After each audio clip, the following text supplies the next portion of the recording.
This is a wicked tune. Oh yeah, baby. I love this one. You gonna have some? Are you kidding me? Come on. I'm smoking that shit. Yeah, you do. Come That on. stuff makes you stupid, man. You're killing brain cells every time you do that. You're crazy. I'm crazy. You're crazy. I don't have any more smokes, eh? We gotta stop by the plaza. Well, we gotta stop. Just pulling over here. Hey, guys! Pour la plupart des adolescents, il s'agit d'une simple soirée en ville. Mais Dominic Racco, 19 ans, n'est pas un jeune homme comme les autres. Hey, buddy, you got a smoke for me, man? Sorry, buddy. Cheap wop? Oh! What did you say? I wasn't talking to the two guineas in the car. I was talking about the cheap wop inside the store. Hey, why don't you just take a hike? Huh? Why don't you scumbags get out of here, huh? Oh, you losers? That's great, guys. Okay, wait for your buddy John in my neighborhood, huh? Listen, take your two hippie friends and get the hell out of here before I get out of this car and stomp you, okay? Top guy, sit in the car. That's great. Why don't you get out of the car and say something? right. Holy shit. This guy's a regular comedian. Well, funny. You're really funny. Want to talk about this, eh? Mind your cake here, can acting like all tough. Il est le fils d'un puissant parrain de la mafia du vieux pays.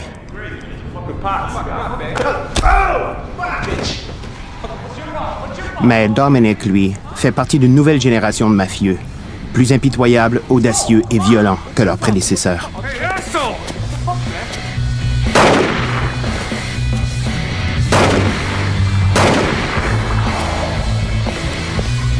Let's get out of here. Let's go. Get in the code. Here. Smoke, you fucking piece of shit. Dominic emmènera les Racco dans une nouvelle voie, au risque de bafouer les traditions familiales.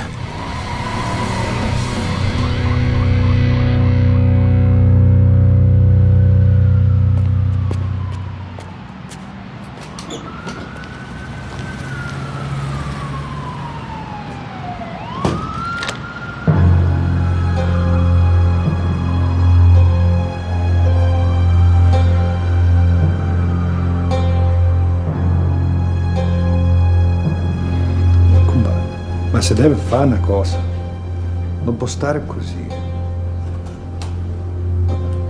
Tony, cane, c'è un cugino a New York. La cosa giusta da fare. Non è facile. Mike Racco est le chef de la mafia calabraise de Toronto. Cette nuit, il doit prendre une pénible décision. Comment protéger son fils sans pénaliser son organisation? Lo manda via. Cet homme faisait preuve d'une grande maîtrise de soi et dirigeait son organisation criminelle avec efficacité. Dominic, vieni qua. Quand Dominic a été impliqué dans la fusillade, son père a dû en être extrêmement déçu. Cela démontrait que non seulement il s'emportait facilement, mais en plus, il manquait de jugement. La mafia ne tolère habituellement pas de tels comportements. Mais pour Dominic, il en va autrement. Il faut se rappeler que Dominic était le fils unique de Michael. L'incident l'a considérablement ébranlé. These guys were punks. Je crois que Michael a essayé d'élever Dominic comme un homme, en parfait gentleman. On peut former un chef de clan qui sait agir de façon civilisée, ou on peut en faire un bandit. Il préférait que son fils soit un gentleman. Oh, what do you want me to do? Mike était un père, d'abord et avant tout.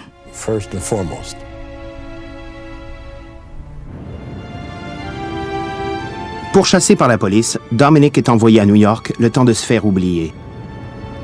Les hommes de sa génération éprouvent peu de respect pour les règles et les traditions, même celles qu'ils ont observées durant toute leur enfance.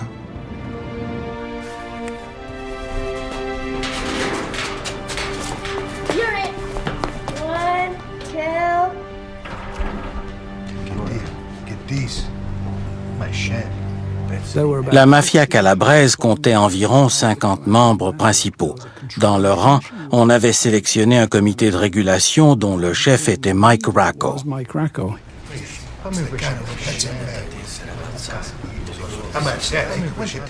Ils se réunissaient dans des endroits comme le sous-sol de la boulangerie Racco. Basta. Pour ce qui était de la violence, son père l'utilisait avec parcimonie comme un moyen de faire des affaires.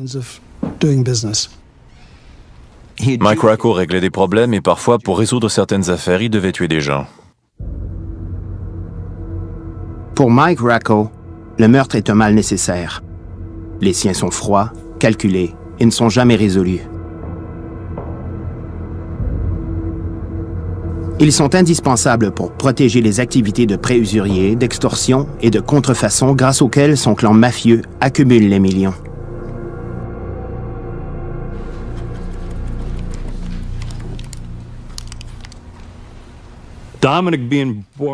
Comme Dominic était né dans ce monde et qu'il y avait été exposé enfant, il avait toujours su comment son père gagnait sa vie.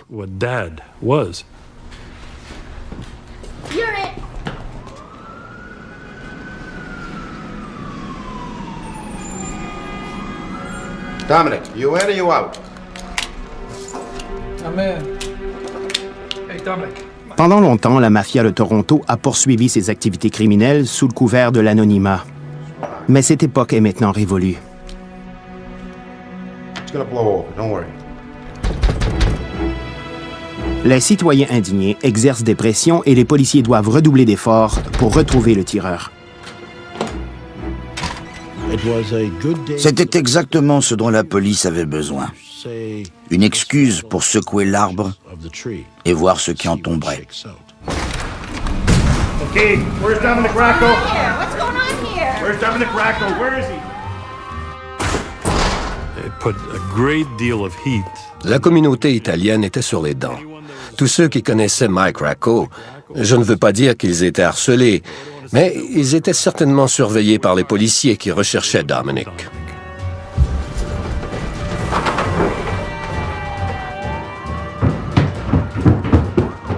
Les policiers effectuent plusieurs arrestations. On trouve des armes à feu et de la fausse monnaie, mais personne n'ose dénoncer Dominic Racco. Les policiers se montreront implacables jusqu'à ce qu'un revirement inattendu révèle quelques-uns des secrets les mieux gardés de la mafia. Les documents Cacamo ont été découverts à la résidence de Francesco Cacamo. J'ai eu l'occasion de les examiner. Ils avaient été rédigés dans une langue archaïque et il y était question d'honneur et d'organisation. Ils traitaient de diverses choses dont nous n'avions jamais entendu parler auparavant. Ils ont communiqué avec la police italienne et celle-ci leur a confirmé qu'il s'agissait bien d'un document très rare dont leurs membres n'avaient jamais vu que 2 ou 3 exemplaires. Ils avaient découvert la cérémonie d'assermentation de la mafia calabraise. C'était la catastrophe. L'existence même de l'organisation était en jeu. Mike Racco doit mettre fin aux descentes policières, mais il n'a guère de choix. Mike Racco faisait face à un choix déchirant, son fils ou son clan. Comme vous le savez, c'est toujours le clan qui l'emporte.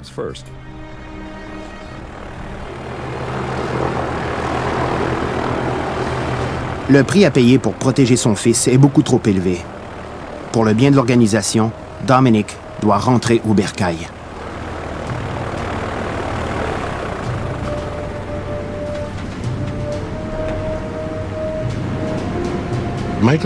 Michael savait qu'il ne pouvait pas faire autrement, mais ça ne lui plaisait pas du tout. Michael Racco croyait que son fils avait fait quelque chose d'honorable, qu'il avait aidé un ami. C'était leur façon de voir les choses.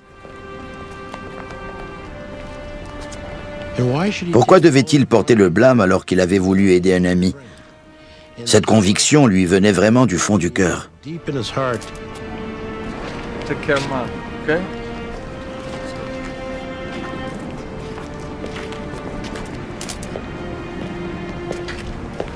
Mike était complètement bouleversé. D'abord parce qu'il avait toujours vu dans son fils l'avenir de son organisation au Canada. Celle-ci aurait ainsi pris de l'expansion à travers tout le pays. Son fils allait incarner son plus grand rêve. Son rêve est désormais entre les mains de la justice. Dominic a l'étoffe des leaders, mais il n'est pas encore prêt. Il devra poursuivre son éducation derrière les barreaux. Le 7 février 1972, Dominic Racco commence à purger la peine d'emprisonnement de 10 ans découlant de sa triple inculpation pour tentative de meurtre. Mais le jeune homme n'aura pas la vie dure. Le nom des Racco est bien connu à l'intérieur de ces murs.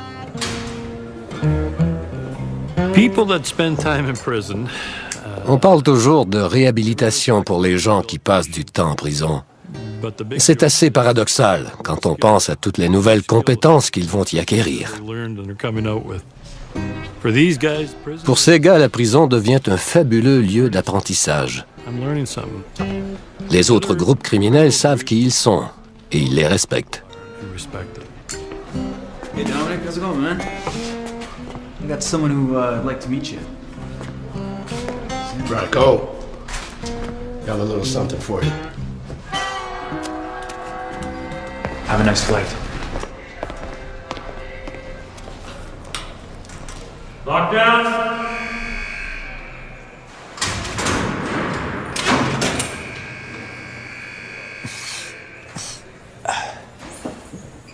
Dominic refuse de gaspiller ses années de réclusion. Il s'entraîne de façon obsessive, confirmant sa réputation d'homme violent pour en tirer parti le jour où il sera enfin libre. Le fait d'être le fils de Mike Racco lui a été très utile pendant sa détention. Il se l'écoulait douce en prison. Les membres du comité venaient lui rendre visite au pénitencier de Collins Bay. Ils y tenaient de petites réunions en sa présence pour parfaire sa formation durant sa peine. Ils étaient aux petits soins avec lui.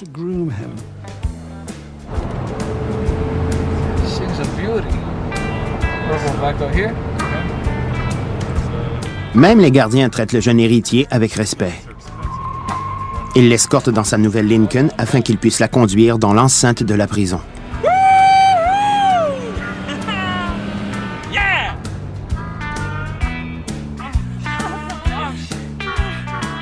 Presque tous ses désirs sont comblés. Le comité de Toronto se pliait à tous ses caprices. Comme Dominic était un jeune homme vigoureux, il lui emmenait parfois une prostituée. Il surveillait la voiture pendant que Dominic prenait du bon temps. Cette dernière devait ensuite s'éloigner jusqu'à ce qu'ils aient terminé leur réunion de comité.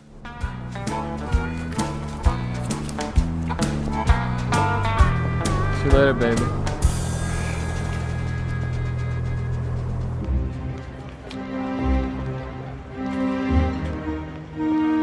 Les privilèges de Dominic lui étaient accordés grâce à son père, le patron de la petite Italie de Toronto.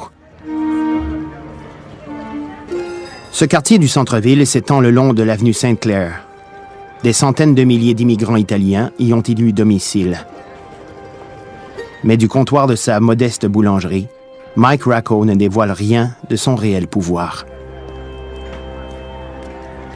Il incarnait l'image exacte que voulait projeter la mafia calabraise.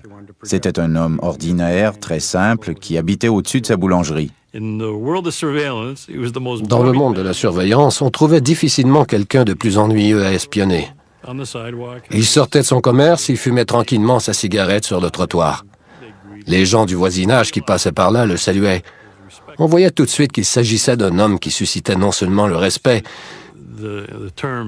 naturellement, ce respect était aussi teinté de crainte. Mike Racco est vite devenu une véritable figure de proue de la communauté italienne parce que les gens ne le percevaient pas comme un criminel, mais plutôt comme un médiateur, comme une personne qui pouvait leur apporter une solution et leur venir en aide. Pendant 20 ans, Mike a utilisé son influence pour venir en aide à sa communauté. Leur reconnaissance s'est muée en respect. Il veut maintenant qu'on lui rende certaines faveurs. La libération anticipée de son fils devient l'obsession de Mike Racco. Tous les jours dès son réveil, il était au téléphone en train de demander de l'aide pour faire écourter la sentence de son fils.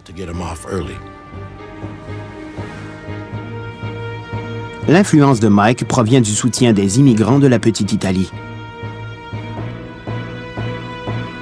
Un incroyable élan politique pour la libération anticipée de Dominic est venu de la communauté. C'était renversant. des politiciens, des prêtres, des gens de tout acabit ont été impliqués. Pendant que Mike tire les ficelles pour le faire sortir de prison, Dominic veut montrer à son père de quoi il est capable et faire en sorte que le nom des Racco suscite la crainte et le respect. De prison, Dominic a demandé qu'on punisse un homme qui, selon lui, avait insulté son père. Il voulait qu'il reçoive des balles dans les jambes pour lui apprendre une leçon. Dans sa lettre, il insistait sur le fait qu'on devait le blesser, mais pas le tuer. Il a mandaté un de ses cousins, Frank Archino. Je ne sais pas ce qu'il cherchait à prouver. Qu'il était de la même trempe que son père, peut-être. Mais son père, lui, n'était pas un homme violent. Évidemment, dans ce monde, il y a une certaine violence. Mais il y a aussi des hommes très violents.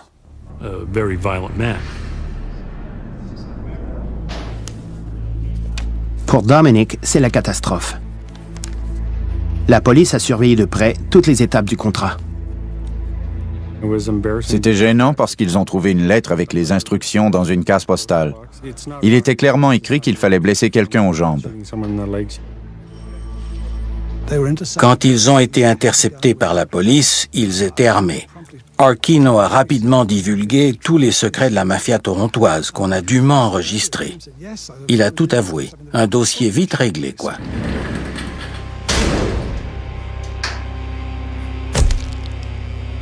Accusé de complot en vue de causer des blessures, Dominic risque 10 autres années de prison. S'il est reconnu coupable, tous les efforts faits par son père pour obtenir sa libération anticipée auront été vains. Dimmi, che cazzo sta a fare? I don't know, okay?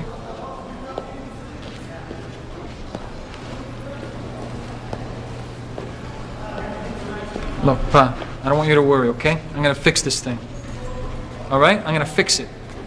So don't worry about it.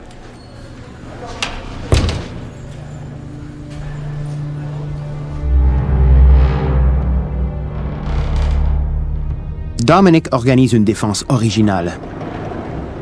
Des jurés sont compromis et des témoins sont menacés.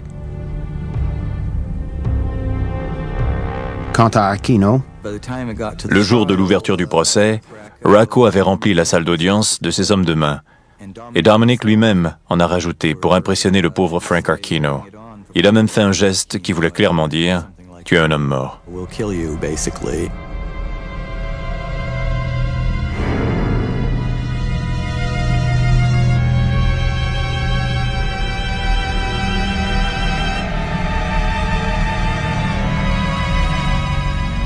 Dominic Racco était assis là, très confiant. Il savait exactement comment les choses allaient se dérouler. Lorsque les témoins ont refusé de témoigner, il a éclaté de rire. Il a été acquitté. C'est un véritable triomphe pour le jeune mafioso. Mais son père sait qu'il ne pourra pas l'aider à relever ses prochains défis.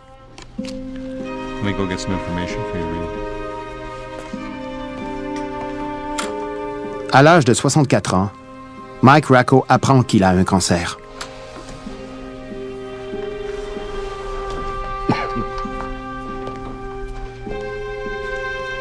Comme il sait que son fils n'est pas prêt à lui succéder, il cherche une solution.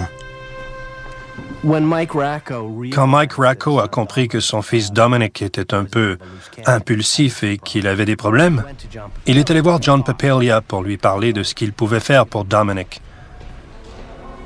Il voyait en John quelqu'un de très compétent, de moderne, qui s'était bien intégré à la culture canadienne, mais qui avait gardé un petit quelque chose de la vieille école. Le caïd de la pègre de Hamilton, Johnny Pops Papalia, assure la transition entre Mike et Dominic Racco.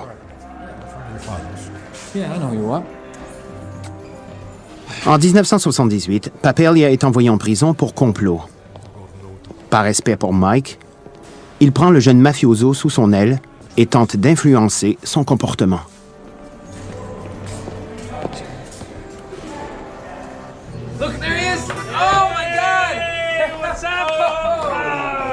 Après avoir purgé 6 ans de prison, Dominic Racco est remis en liberté. Il est déterminé à se tailler une place dans le monde interlope de la pègre.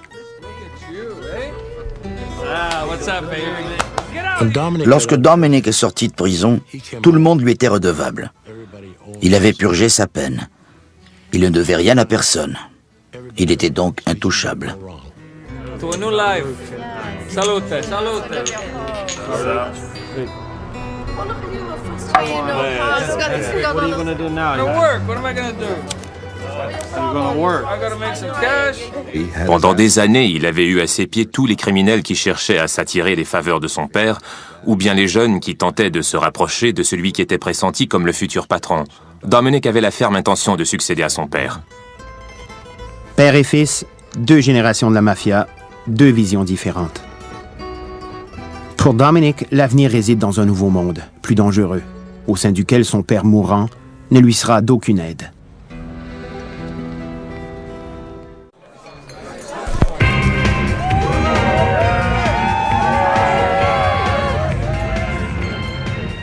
Les boîtes de nuit sont les nouveaux clubs sociaux de cette nouvelle génération de mafieux. Pour Dominic Racco, c'est l'endroit rêvé pour faire des affaires.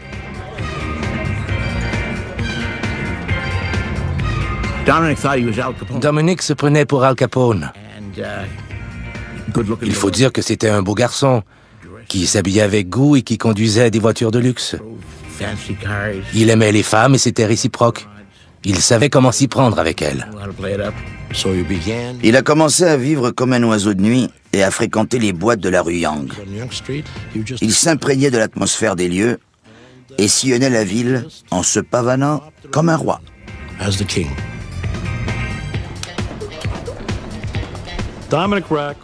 Rooney's était l'un des endroits de prédilection de Dominic Racco. Rooney's. Brother, bring us around, all right? It was the place C'était l'endroit à la mode de l'époque. at that time.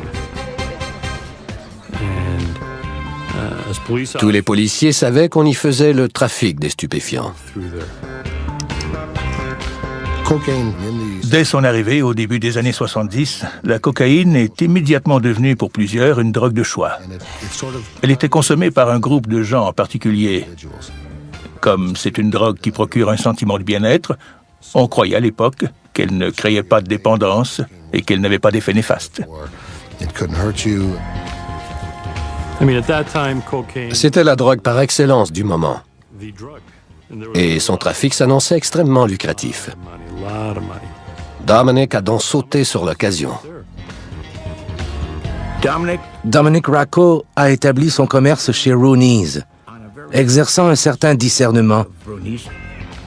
Ses clients étaient surtout des propriétaires de bars clandestins. J'ai vu comment il s'y prenait. On aurait dit qu'il vendait de simples marchandises, comme des chemises ou quelque chose du genre.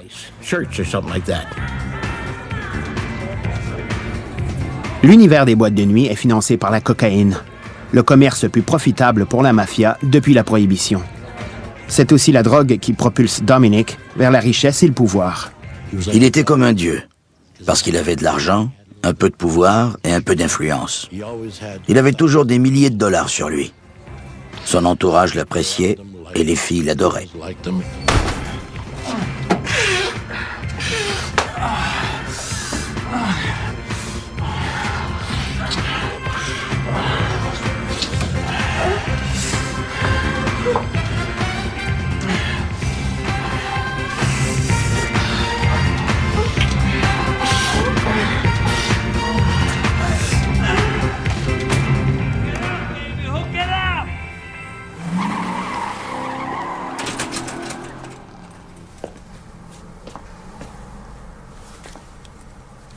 Le mode de vie de Dominic est très différent de celui de son père.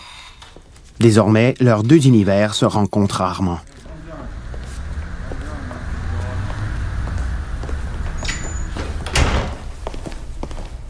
La différence sautait aux yeux. Le père était un individu relativement austère, plein de mystères, qui ne parlait que s'il avait quelque chose à dire.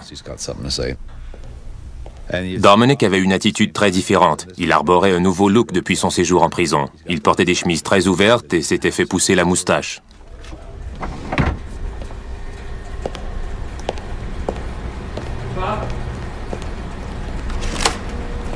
Leur divergence était flagrante.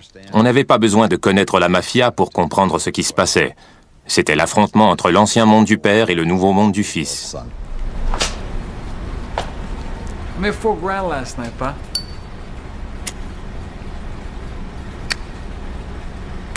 Come on. Come on. What do you want me to do? Work in the bakery my whole life? I left you some in the office. Mike constate qu'il a de moins en moins d'influence sur son fils et que l'avenir de son organisation est devenu incertain.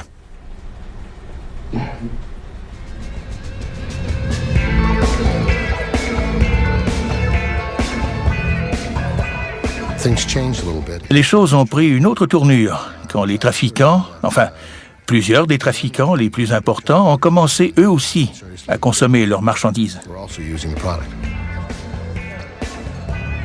Pour cette jeune génération intrépide, les drogues, l'argent et les divertissements ne manquent pas. Il en va de même du pouvoir de Dominic qui augmente un peu plus chaque jour. Dominic avait ses propres amis, ses propres ennemis, et il avait une vie bien à lui. Mike Racco ne pouvait rien y faire. Il n'avait plus d'emprise sur son fils.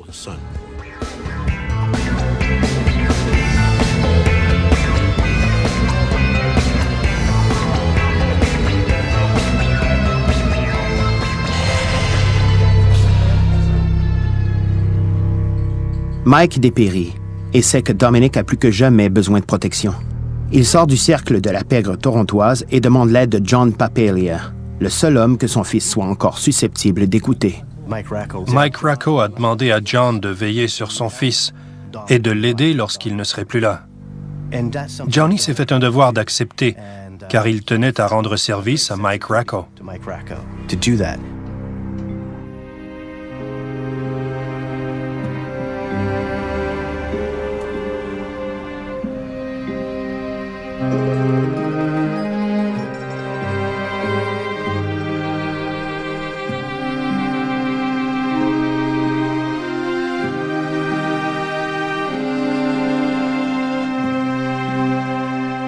À la mort du père, toute une époque prend fin.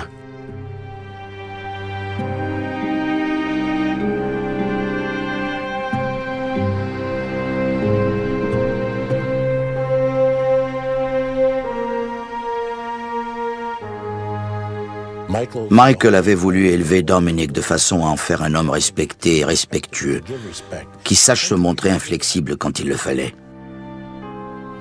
Il l'a gâté, dorloté et aimé. On doit se rappeler que Dominic était son seul fils.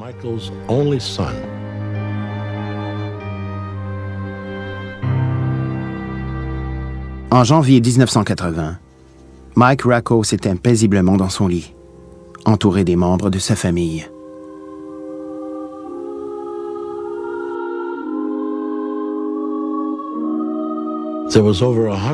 J'ai compté plus de 100 véhicules chargés uniquement de fleurs. Les gens étaient venus de partout au Canada et des États-Unis pour lui rendre hommage. Ses funérailles ont été les plus imposantes de l'histoire de la mafia. Il n'y avait que des places debout et une foule immense. Le cortège funèbre était 3 kilomètres de long. Je me souviens clairement qu'il y avait un écriteau sur la porte de la boulangerie, fermé pour cause de mortalité familiale. Il était comme une parcelle d'Italie au cœur de Toronto. Quand il est mort, elle est morte avec lui. La police profite de ce rassemblement exceptionnel de mafiosos pour tenter d'identifier l'éventuel successeur de Mike. Il était évident qu'on assistait à une passation des pouvoirs au sein de la communauté, que c'était la fin d'une époque. C'était bel et bien le cas, et Dominic était là. En le voyant, plusieurs pensaient, c'est le fils de M. Mike, c'est lui qui sera le prochain chef de la famille.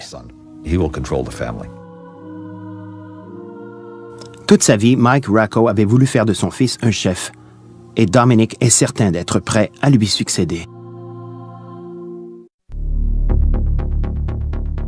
Après la mort de Mike Racco, la mafia calabraise doit élire un nouveau chef. Dominic était entouré et encouragé par beaucoup de gens qui le voulaient comme chef. Et ça a fini par lui monter à la tête.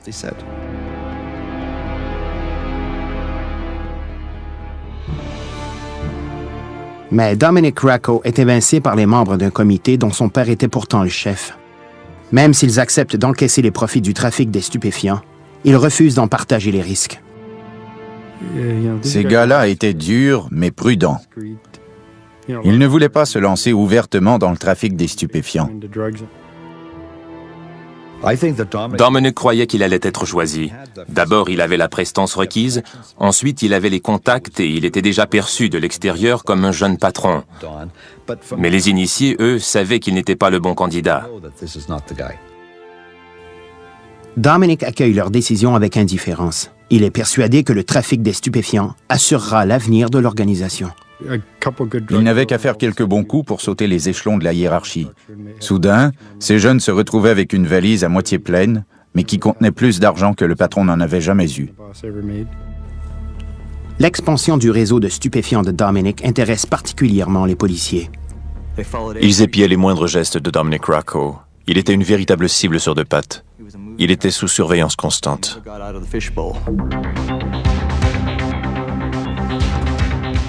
Afin de diversifier ses opérations, Dominic emprunte de l'argent à la famille et organise plusieurs transactions très lucratives au Québec.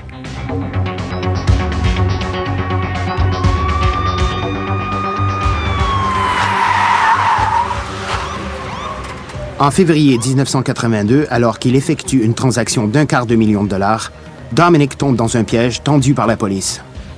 Quand il s'est fait arrêter au Québec, les capots qui lui avaient prêté la mise de fonds initiale se sont dit « Ce gars-là est trop impulsif, il va nous causer des problèmes. » Le plan de Dominic s'écroule. Il perd non seulement son argent et son approvisionnement en drogue, mais aussi le respect de sa famille.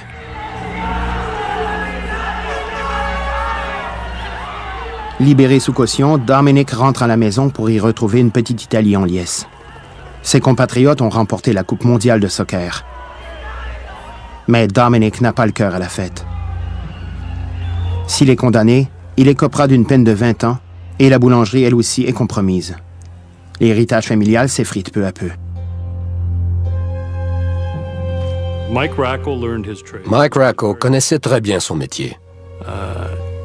Mais il ne suffit pas d'apprendre le métier, encore faut-il avoir l'étoffe d'un chef. The top guy. Being born into that On n'a pas la vie facile quand on est dans un tel milieu. On se retrouve coincé, sans autre choix de carrière. life. So what do you do? I mean, Que pouvait-il faire d'autre? what do you do? What chance do you have sometimes?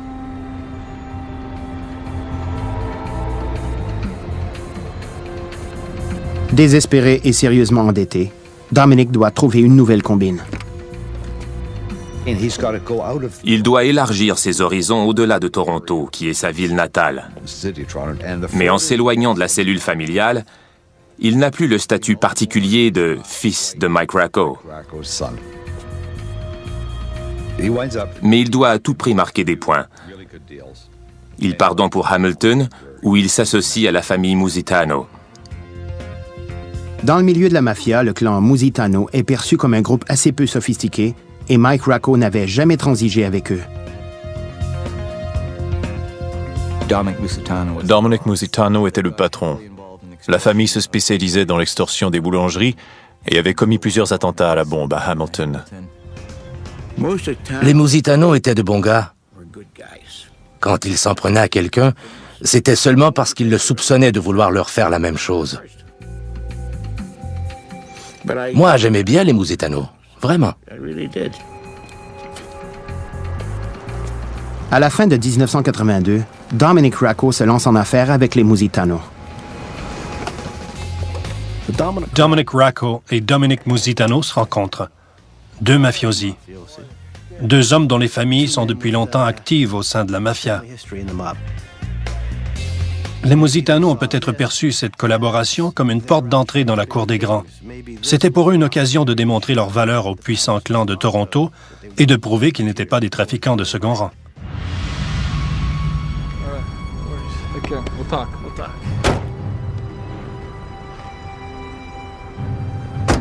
Il est évident que Dominic Racco collaborait avec Dominic Musitano pour le trafic de cocaïne, soit comme acheteur, soit comme fournisseur.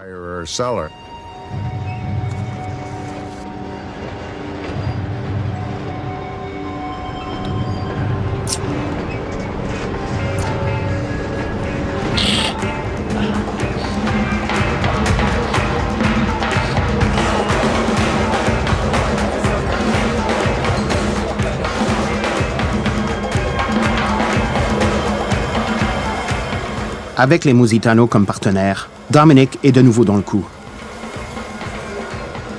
Il possède toute la marchandise nécessaire pour approvisionner les boîtes de nuit de Toronto.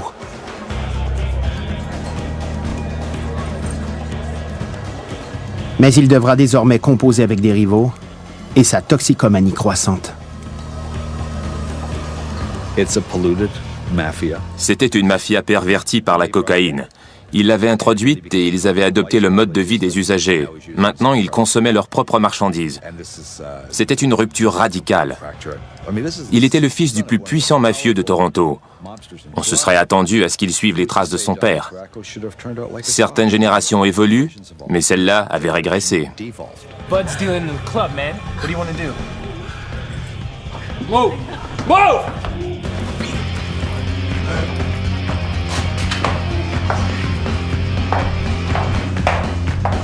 You fucking dumb fuck! You forget who the fuck you're messing with, you fucking piece of shit! Fuck you! Fuck! Fucking piss on my fucking dirt, you fucking piece of shit!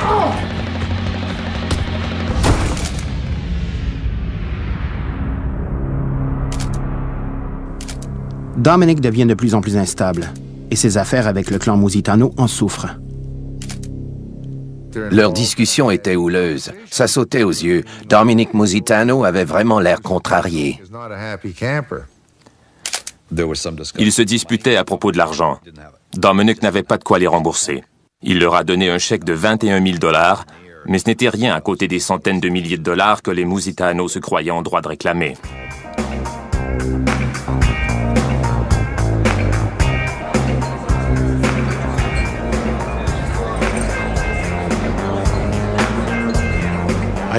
Au cours de l'enquête, j'ai senti qu'on lui avançait beaucoup d'argent qu'il ne remboursait pas. Il en devait à tout le monde. Mais ils s'en moquaient. Il leur disait d'aller au diable. Go to hell.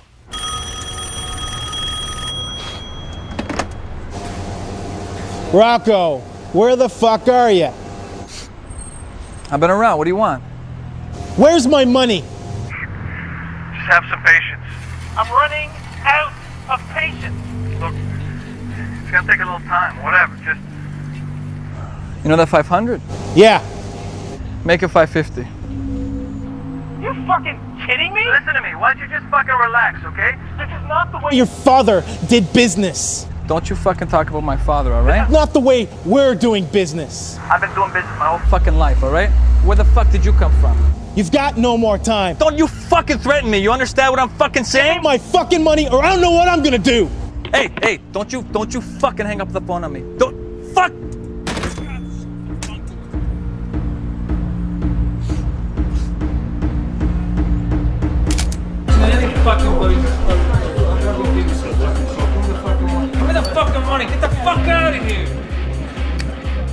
Johnny Papalia, qui avait promis de veiller sur Dominic, entend parler du comportement téméraire du jeune homme. Quand Mike a demandé à Johnny de garder un œil sur Dominic, il a accepté, mais sa bonne volonté avait des limites.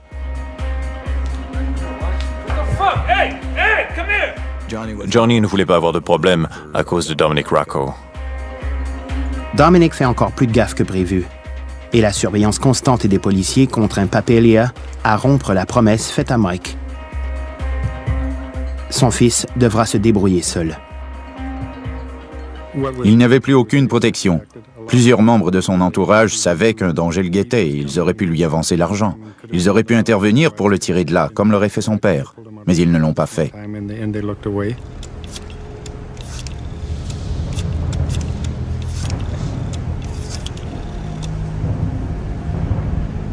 Hey, it's me. L'ouverture avec laquelle il discutait de cet assassinat était plutôt étrange, mais il ne mentionnait jamais qui ils allaient assassiner. Il parlait de lui, du fanfaron ou du petit malin. Just do it. Le dernier jour de Dominic Racco a été un condensé de sa vie. Il a rendu visite à sa petite amie, puis à son autre petit ami. Il est allé chercher un chèque destiné à payer des frais juridiques. Il s'est fait couper les cheveux. Il a fait de l'exercice. Il a pris de la cocaïne. Puis il a encore fait d'exercice. Il s'est fait faire un habit sur mesure. Ensuite, il a repris de la cocaïne. Il a vomi à 2 reprises. Puis il est sorti.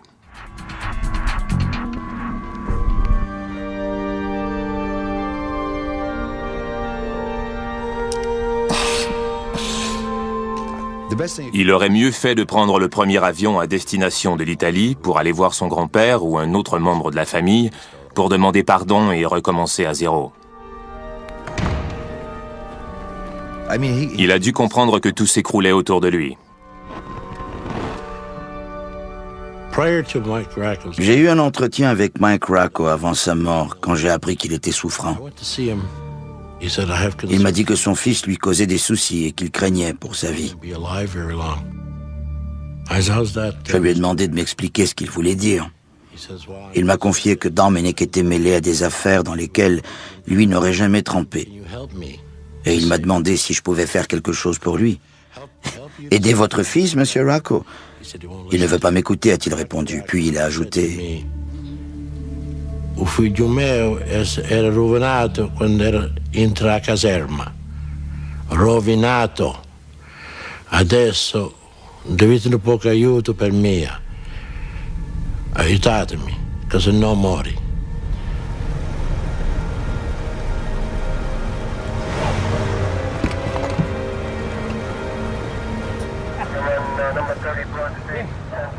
Le 8 décembre 1983. La police surveille Dominic Racco 24 heures sur 24.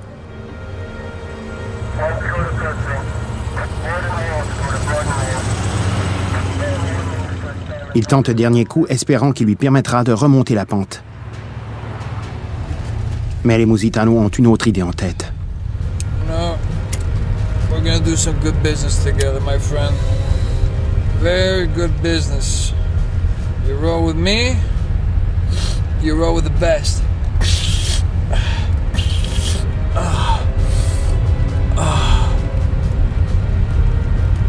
Hey, you guys into this or what? No, man, I'm cool, thanks. This is the best shit in town.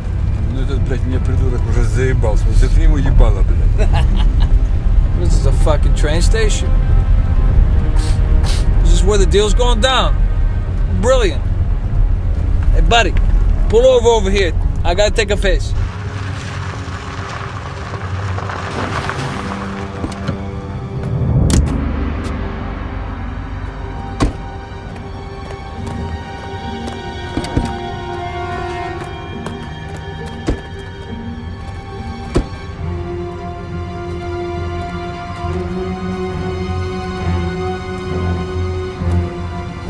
What the fuck?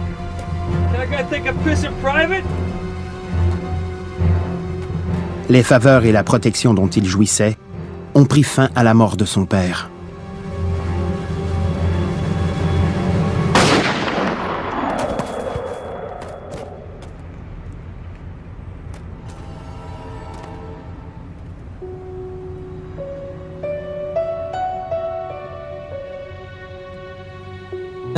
À mon avis, la vie et la mort de Dominic ressemblent à une tragédie classique, même s'il est difficile d'éprouver de la pitié pour lui.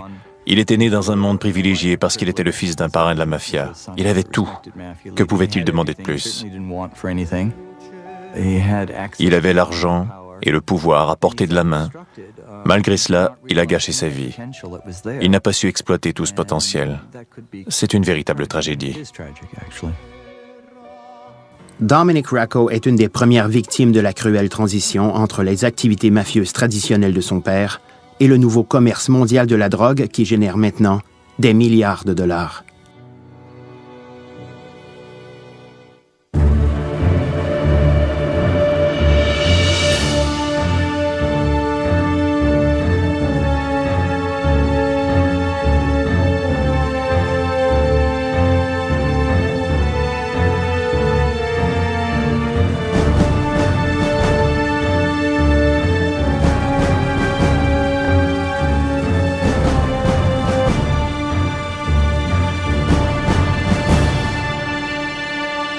relativement austère, plein de mystère, qui ne parlait que s'il avait quelque chose à dire.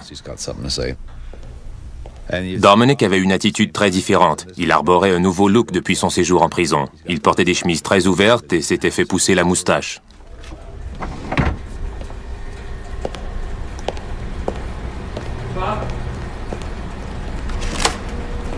Leur divergence était flagrante. On n'avait pas besoin de connaître la mafia pour comprendre ce qui se passait. C'était l'affrontement entre l'ancien monde du père et le nouveau monde du fils. I made $4 grand last night, Pa.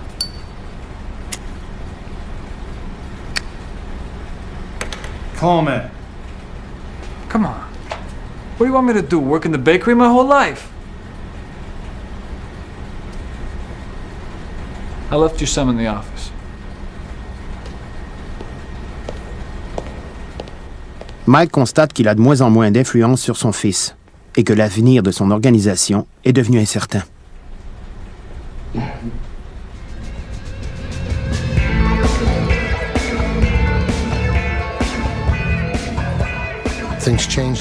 Les choses ont pris une autre tournure quand les trafiquants, enfin, plusieurs des trafiquants les plus importants ont commencé eux aussi à consommer leurs marchandises. Pour cette jeune génération intrépide, les drogues, l'argent et les divertissements ne manquent pas.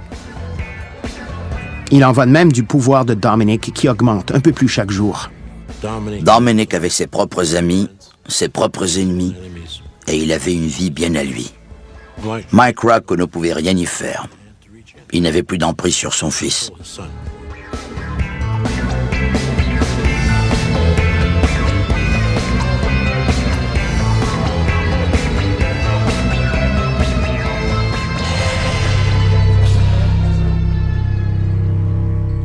Mike dépérit et sait que Dominic a plus que jamais besoin de protection. Il sort du cercle de la pègre torontoise et demande l'aide de John Papalia, le seul homme que son fils soit encore susceptible d'écouter. Mike Racco a demandé à John de veiller sur son fils et de l'aider lorsqu'il ne serait plus là. Johnny s'est fait un devoir d'accepter, car il tenait à rendre service à Mike Racco.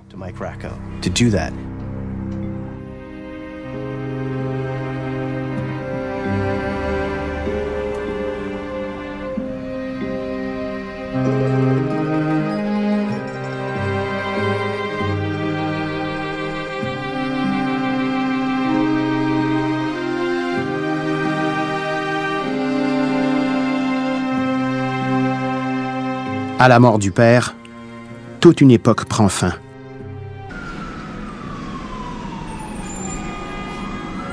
Dominic, you in or you out? I'm in.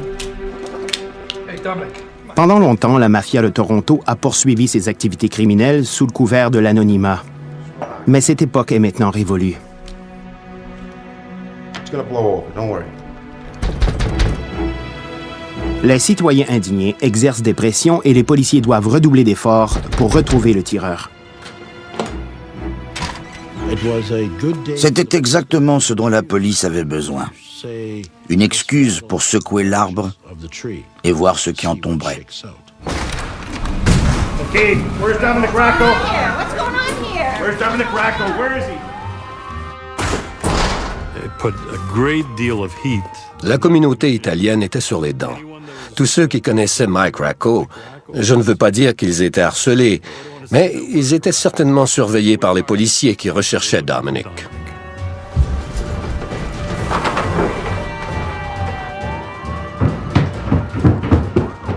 Les policiers effectuent plusieurs arrestations. On trouve des armes à feu et de la fausse monnaie, mais personne n'ose dénoncer Dominic Racco.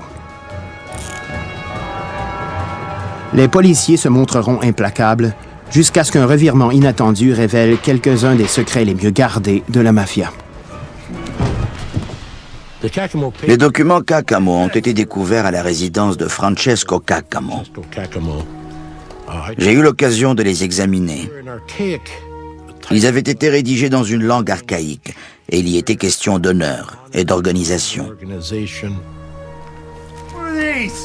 Ils traitaient de diverses choses dont nous n'avions jamais entendu parler auparavant. Ils ont communiqué avec la police italienne et celle-ci leur a confirmé qu'il s'agissait bien d'un document très rare dont leurs membres n'avaient jamais vu que 2 ou 3 exemplaires. Ils avaient découvert la cérémonie d'assermentation de la mafia calabraise. C'était la catastrophe. L'existence même de l'organisation était en jeu. Mike Racco doit mettre fin aux descentes policières, mais il n'a guère de choix.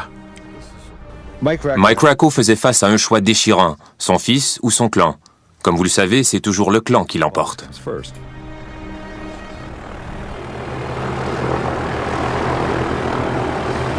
Le prix à payer pour protéger son fils est beaucoup trop élevé. Pour le bien de l'organisation, Dominic doit rentrer au bercail.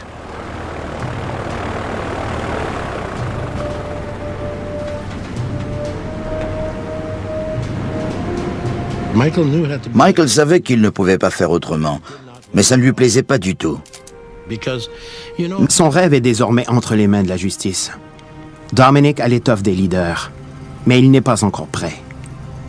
Il devra poursuivre son éducation derrière les barreaux. Le 7 février 1972, Dominic Racco commence à purger la peine d'emprisonnement de 10 ans découlant de sa triple inculpation pour tentative de meurtre. Mais le jeune homme n'aura pas la vie dure. Le nom des Racco est bien connu à l'intérieur de ces murs.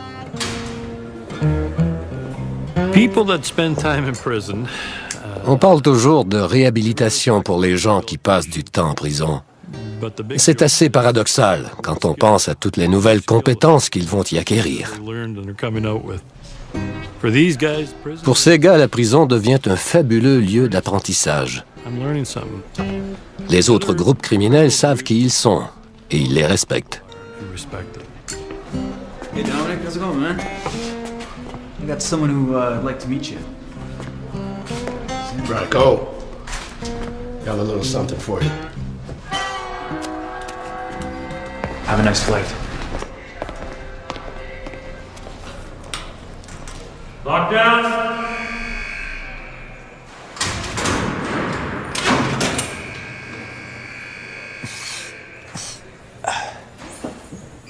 Dominic refuse de gaspiller ses années de réclusion. Il s'entraîne de façon obsessive, confirmant sa réputation d'homme violent pour en tirer parti le jour où il sera enfin libre. Le fait d'être le fils de Mike Racco lui a été très utile pendant sa détention. Il se l'écoulait douce en prison. Les membres du comité venaient lui rendre visite au pénitencier de Collins Bay. Ils y tenaient de petites réunions en sa présence pour parfaire sa formation durant sa peine. Ils étaient aux petits soins avec lui.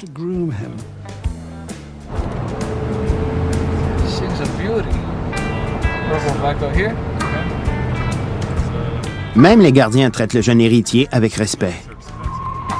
Ils l'escortent dans sa nouvelle Lincoln afin qu'il puisse la conduire dans l'enceinte de la prison.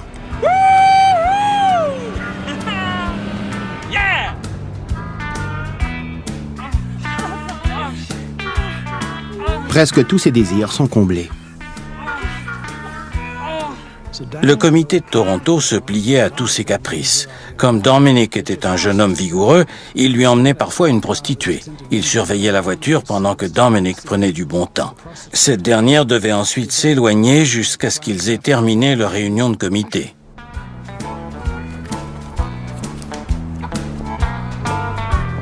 See you later, baby.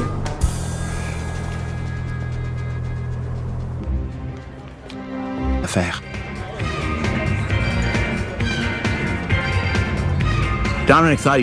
Dominic se prenait pour Al Capone. Il faut dire que c'était un beau garçon, qui s'habillait avec goût et qui conduisait des voitures de luxe. Il aimait les femmes et c'était réciproque. Il savait comment s'y prendre avec elles. Il a commencé à vivre comme un oiseau de nuit et à fréquenter les boîtes de la rue Yonge. Il s'imprégnait de l'atmosphère des lieux et sillonnait la ville en se pavanant comme un roi.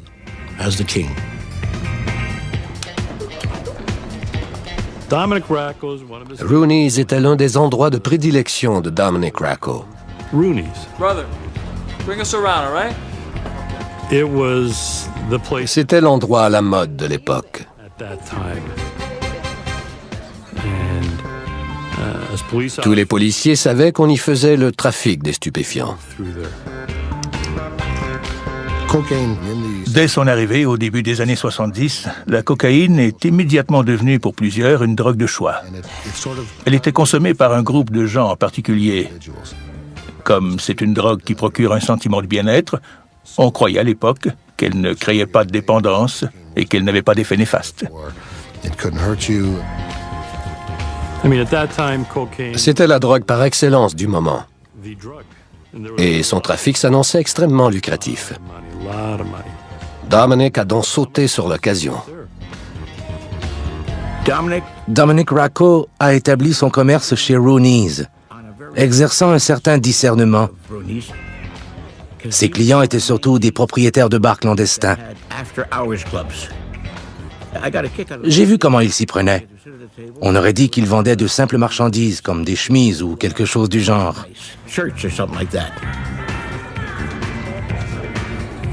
L'univers des boîtes de nuit est financé par la cocaïne, le commerce le plus profitable pour la mafia depuis la Prohibition.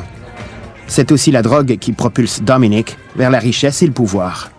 Il était comme un dieu, parce qu'il avait de l'argent, un peu de pouvoir et un peu d'influence. Il avait toujours des milliers de dollars sur lui. Son entourage l'appréciait et les filles l'adoraient.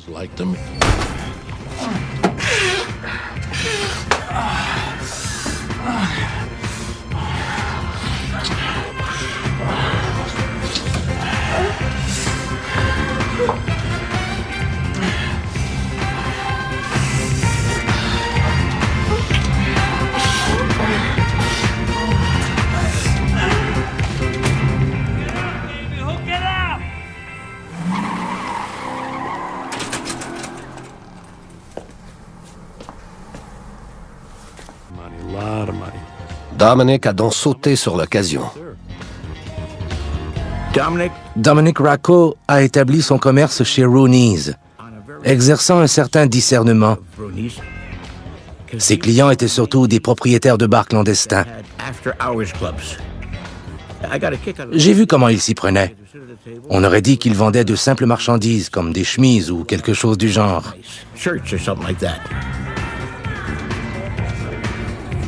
L'univers des boîtes de nuit est financé par la cocaïne, le commerce le plus profitable pour la mafia depuis la Prohibition.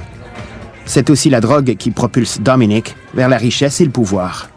Il était comme un dieu, parce qu'il avait de l'argent, un peu de pouvoir et un peu d'influence. Il avait toujours des milliers de dollars sur lui. Son entourage l'appréciait et les filles l'adoraient.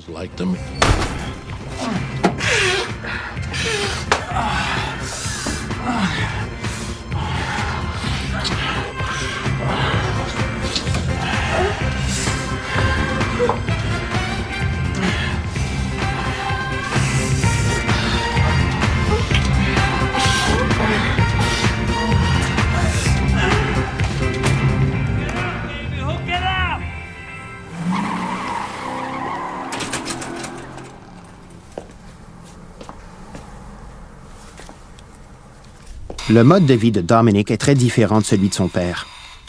Désormais, leurs deux univers se rencontrent rarement.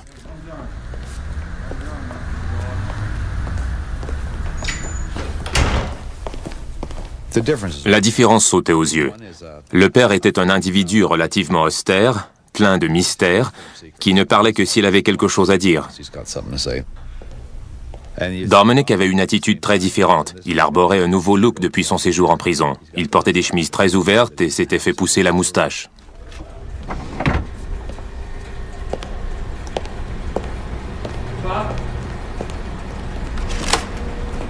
Leur divergence était flagrante.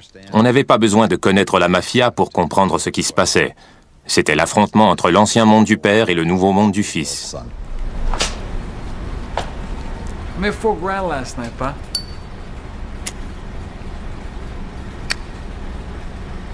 Come on. Come on.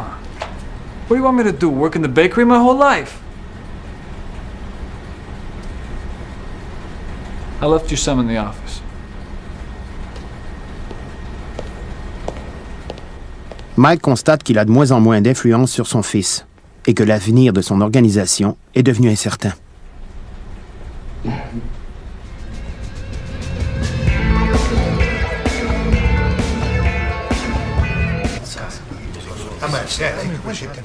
Ils se réunissaient dans des endroits comme le sous-sol de la boulangerie Racco.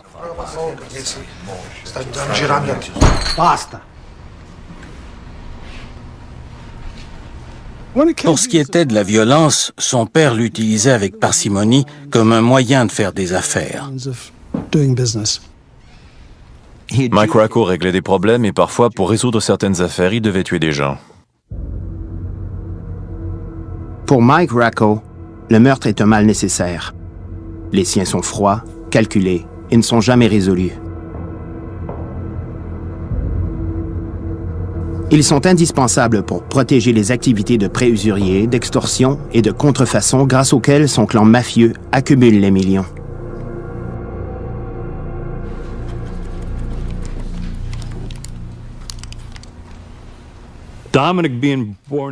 Comme Dominic était né dans ce monde et qu'il y avait été exposé enfant, il avait toujours su comment son père gagnait sa vie.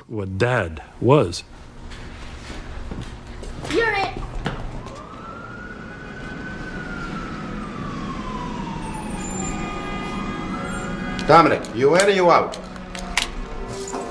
I'm in. Hey, Dominic. Pendant longtemps, la mafia de Toronto a poursuivi ses activités criminelles sous le couvert de l'anonymat. Mais cette époque est maintenant révolue. It's gonna blow over, don't worry. Les citoyens indignés exercent des pressions et les policiers doivent redoubler d'efforts pour retrouver le tireur. C'était exactement ce dont la police avait besoin. Une excuse pour secouer l'arbre et voir ce qui en tomberait. Okay, where's Dominic Racco? What's going on here? Where's Dominic Racco? Where is he? La communauté italienne était sur les dents. Tous ceux qui connaissaient Mike Racco, je ne veux pas dire qu'ils étaient harcelés, mais ils étaient certainement surveillés par les policiers qui recherchaient Dominic.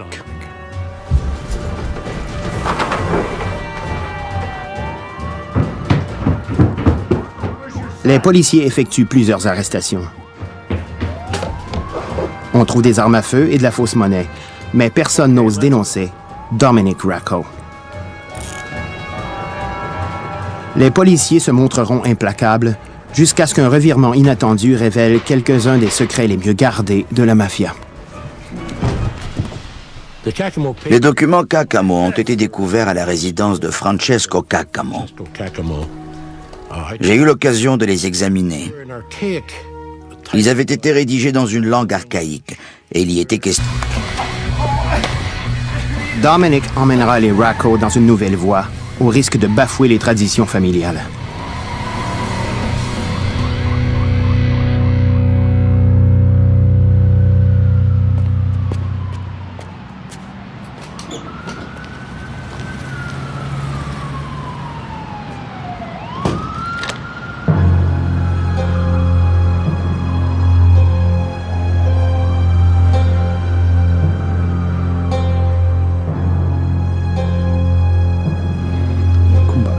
Ma se deve fare una cosa, non può stare così.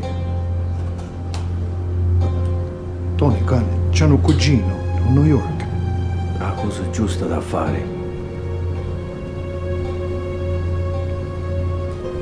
Non è facile. Mike Racco est le chef de la mafia calabraise de Toronto. Cette nuit, il doit prendre une pénible décision. Comment protéger son fils sans pénaliser son organisation? Cet homme faisait preuve d'une grande maîtrise de soi et dirigeait son organisation criminelle avec efficacité.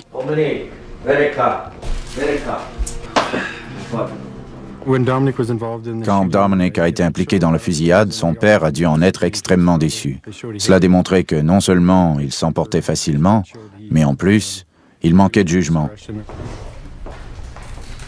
La mafia ne tolère habituellement pas de tels comportements. Mais pour Dominic, il en va autrement. Il faut se rappeler que Dominic était le fils unique de Michael. L'incident l'a considérablement ébranlé. Je crois que Michael a essayé d'élever Dominic comme un homme, en parfait gentleman. On peut former un chef de clan qui sait agir de façon civilisée, ou on peut en faire un bandit. Il préférait que son fils soit un gentleman.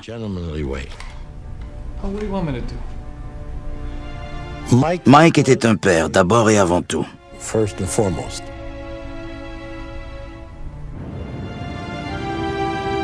Pourchassé par la police, Dominic est envoyé à New York le temps de se faire oublier.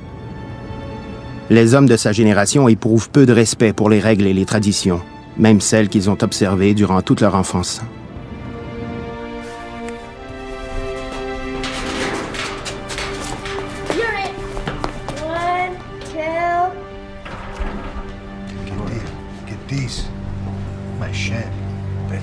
La mafia calabraise comptait environ 50 membres principaux.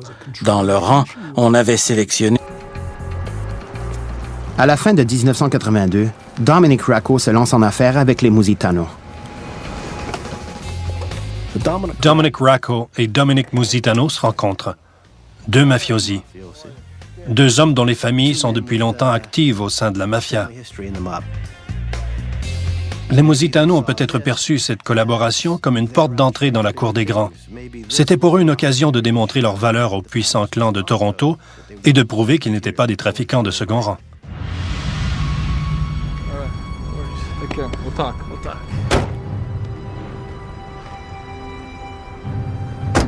Il est évident que Dominic Racco collaborait avec Dominic Musitano pour le trafic de cocaïne, soit comme acheteur, soit comme fournisseur.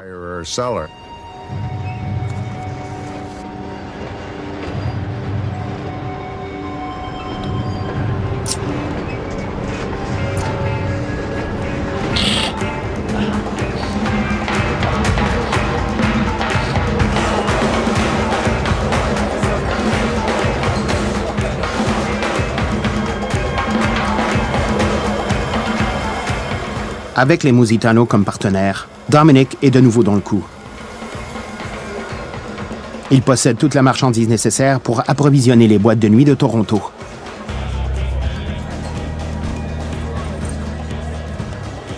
Mais il devra désormais composer avec des rivaux et sa toxicomanie croissante. C'était une mafia pervertie par la cocaïne.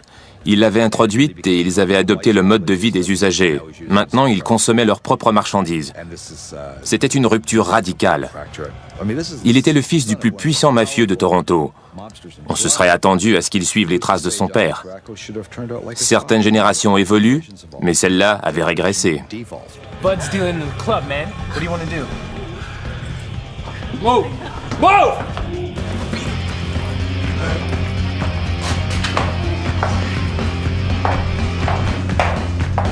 You fucking dumb fuck! You forget who the fuck you meant to be, you fucking piece of shit! Fuck you! Fuck! Oh! Fucking piss on my fucking dirt, you fucking piece of shit!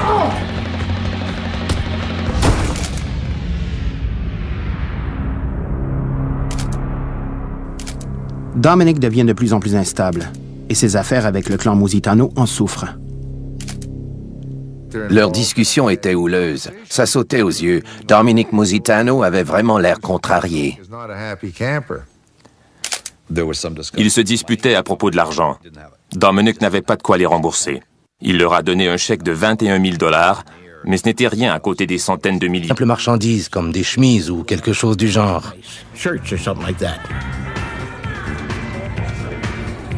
L'univers des boîtes de nuit est financé par la cocaïne, le commerce le plus profitable pour la mafia depuis la Prohibition.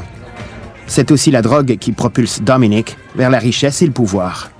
Il était comme un dieu, parce qu'il avait de l'argent, un peu de pouvoir et un peu d'influence. Il avait toujours des milliers de dollars sur lui. Son entourage l'appréciait et les filles l'adoraient.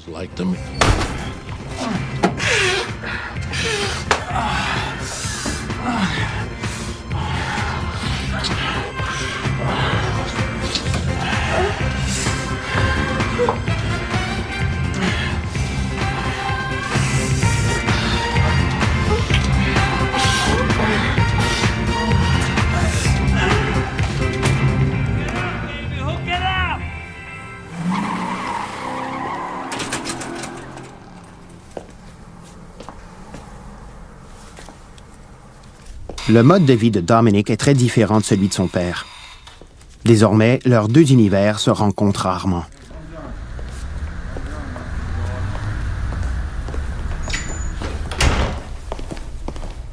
La différence sautait aux yeux. Le père était un individu relativement austère, plein de mystères, qui ne parlait que s'il avait quelque chose à dire. Dominic avait une attitude très différente. Il arborait un nouveau look depuis son séjour en prison. Il portait des chemises très ouvertes et s'était fait pousser la moustache.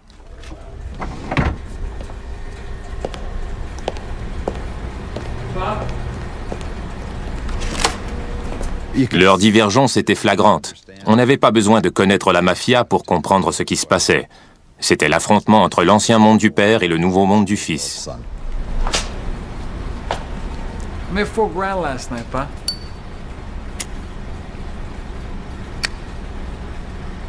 Come on. Come on. What do you want me to do? Work in the bakery my whole life?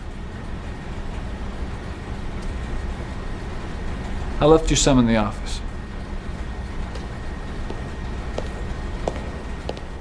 Mike constate qu'il a de moins en moins d'influence sur son fils et que l'avenir de son organisation est devenu incertain.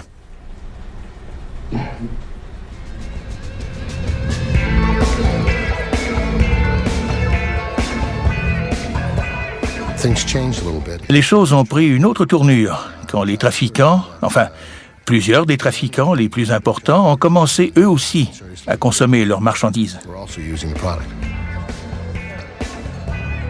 Pour cette jeune génération intrépide, les drogues, l'argent et les divertissements ne manquent pas. Il en va de même du pouvoir sur lui. Son entourage l'appréciait et les filles l'adoraient.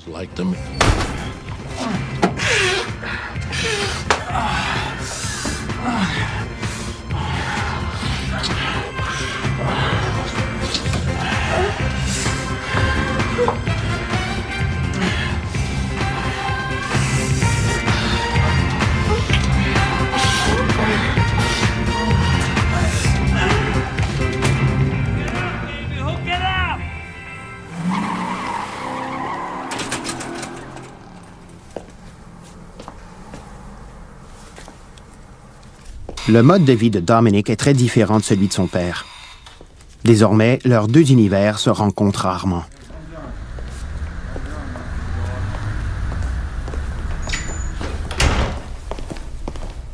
La différence sautait aux yeux. Le père était un individu relativement austère, plein de mystères, qui ne parlait que s'il avait quelque chose à dire. Dominic avait une attitude très différente. Il arborait un nouveau look depuis son séjour en prison. Il portait des chemises très ouvertes et s'était fait pousser la moustache.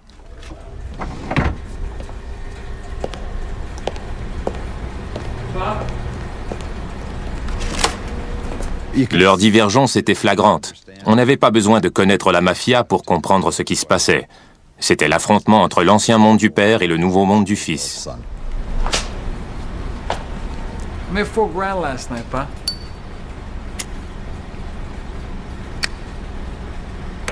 Come on. Come on. What do you want me to do? Work in the bakery my whole life? I left you some in the office. Mike constate qu'il a de moins en moins d'influence sur son fils et que l'avenir de son organisation est devenu incertain.